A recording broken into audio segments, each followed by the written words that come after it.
It was an effort. There was a beauty. There was an art form about making mixtapes. My earliest thing I probably put on a tape was the Chipmunks' Christmas, the hula hoop song. I can't, man, my memory is so bad, to be honest. I remember going on vacation with friends of mine in France and playing a mixtape with a lot of Nirvana's Incesticide, which had just come out, and they were like, "C'est cool, Nirvana, c'est super cool."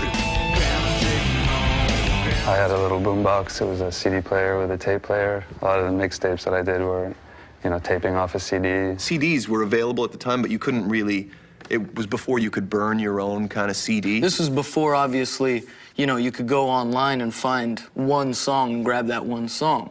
So you'd have mountains, these pillars of CDs. Back then, you would buy either a tape or a CD, and you like one song to get them all in the same place and hear them consecutively. It was the only way to do it. Kind of like the playlist, the modern playlist is now. I would record the vinyls onto tape. Taping off the radio, listening for the song, and hoping they would play it. I have songs where, like, I come in late because, you know, you wait and you have to go to the bathroom and then you hear it playing and you have to run back. I remember this is probably the first song I ever taped off the radio. Hippie Chick by Soho, do you remember that song? It's hard to tell you how I feel. Was it Wham, Careless Whisper? I think that's Wham. It was my mom's favorite song, and I just remember I was trying to record it for her. Pearl Jam came out with Vitalogy, and Better Man was a single. I have a vivid memory of catching Better Man on a tape and being very excited about that. Like, we were like alchemists. We were in our bedroom, and like, that was our laboratory, and like, the CDs and records were like our test tubes. We would kind of surprise each other in making not listening back to the mixtape, but while we were making the mixtape. And we'd be like, yo, check out this next song I'm gonna put. Be like, and you'd have to listen to the song as it was recording onto the tape. I remember making mixtapes and having to be really precise about, you know, how you write the songs, and I'd have to get a good pen. You know, you can't just do it with a Bic pen. You got to get, like, the right pen to do it. You'd want to draw on it. That would be like your cover, you know? And I always felt like they didn't give you enough space. You couldn't always fit it there. Sometimes you had to just leave, like, a little ... But then, sure enough, by the time you got to the end of it, like, you would smudge the ink somehow, and it's like, man, I this thing up. As a kid, I mean, you know, you go through that teen angst, you know, everything sucks and you're so depressed and you have your Walkman and... You have your headphones on. At the time, it wasn't even like earbuds. I had crazy big headphones, you know, that was the thing. You had to have some big-ass headphones at the time. I remember those big yellow Walkman. You remember those sport Walkman? I actually had the yellow one, kind of water resistant. And they would click, and I thought that was just like the pinnacle of technology. It's like, oh my God, that shit clicks. That is fantastic. I grew up in LA, so the car was where you did everything. A lot of times you were in someone else's car and they'd put on a bad radio station, or they just like, you know, music that you don't like, and so you have a tape so you can, let's just play this. I'd get sick of whatever tape, whatever mixtape it was, and me and my sisters would break it open and throw the tapes off our balcony, like hold on to one end of it and just watch it spool out and then land on the floor. And we would do that with lots of tapes, man. Just keep on throwing it off our balcony until people started complaining. It's a highlight of my childhood. Yeah, man, this is the worst. You spend so many hours and then this happens. And you can fix it, but then, you know, then once in a while the tape will break and then you're kind of screwed.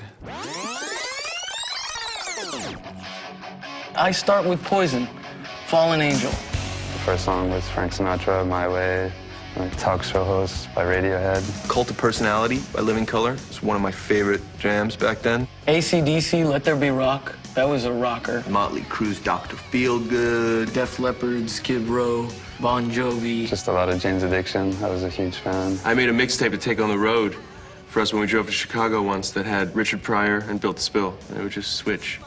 I mean, there'd be random songs that I'd like, you know, like there was some Guns N' Roses that I like. Anything off of Appetite for Destruction by Guns N' Roses. Early U2 from the album War. Like Warrant, Heaven Isn't Too Far Away. Tesla, Signs. A lot of Bob Marley, you know, when you're in your teens, that's kind of when you discover that whole thing. Aerosmith. I actually learned about the Beatles through Aerosmith. back then. I don't know if I loved Ice Ice Baby, but it was always playing, so... Stage and wax a chump like a candle. Dance. You know what? Bon Jovi, he was able to take a really, like, Italian name, Bon Giovanni, I think it was, and split it up into a cool band name. When we associated with that, we tried to do it with our name, and it failed miserably. We were like, more Eddie. And because it's like more of Eddie. I put in a tape. I guess I forgot to finish it when I got halfway through. It was just hiss, but I don't think we noticed it at first. It was just our world changed. Just like really, really loud with that tape hiss. Just blasted that in the room. Everything just got calm and beautiful. The patterns on the carpet start moving around. It was amazing, and then when it stopped, it was shocking. It just kind of like if you were in space and you just fell. So we'd flip the tape over and just play it again, and just the whole trip listened to tape hiss.